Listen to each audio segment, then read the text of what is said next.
చూడండి ఆడవాళ్ళు ఎలా నడుస్తున్నారో పిల్లలు మా చూస్తే మాకు నిజంగా వాళ్ళ కష్టం ఏంటన్నది మాకు చూసి మర్చిపోతుంది. ఏంటని స్టాండ్ లేదని మాకు ఇక్కడ కొత్తలోకి దగ్గరగా ఇప్పుడు మేము 1 గంట 5 వెళ్ళాము. మనం 1 గంటకు 5 వెళ్ళాము. సుమారు 8:30 అయిందా టైం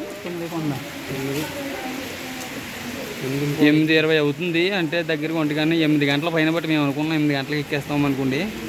అలాంటి మేము ఇంకా 8 గంటలకు రీచ్ అవ్వలేదు. ఇంక మధ్యలో వర్షం వాటర్ వల్ల చాలా దారుణంగా ఉంది. అనుకున్నంత ఈజీ అయితే కాదు. మనం ఒక నిజంగా అమ్మ మహాతల్లిలో దేవతల అమ్మాయిలో క్షమబాబు ఆడవాళ్ళకు ఉన్న ఓపిక నిజంగా సౌత్ సైడ్ లేడీస్ అయితే మాత్రం మా అన్న కూడా తక్కువ అని అన్నా కదా, కానీ ఈ యాత్రకైతే చాలా కష్టపడిపోతారు. అసలు నష్టం ఇది బాబోయ్.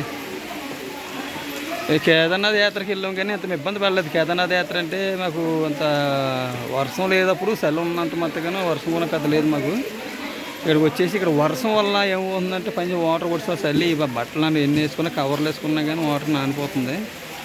చాలా ఇబ్బందిగా ఉంటుంది. వర్షం మొత్తం బట్టలు అవి నానిపోయి బ్యాగులు నానిపోయి కొన్ని వెనక ముందు ఉంటే ఫోన్లు పనిచేయవు. ఉత్తర గంటల ఫోన్లు పనిచేసి ఇక్కడ ఫోన్లు పనిచేయవు. మనిషి ఎదరికెళ్ళి నెల్లుకుంటూ వెళ్ళవలసిందే. అలా నేను పైకి వెళ్ళిన కొండకెళ్ళి దర్శనం చేసి ఇక్కడ కలుపుతాను మిమ్మల్ని మళ్ళీ.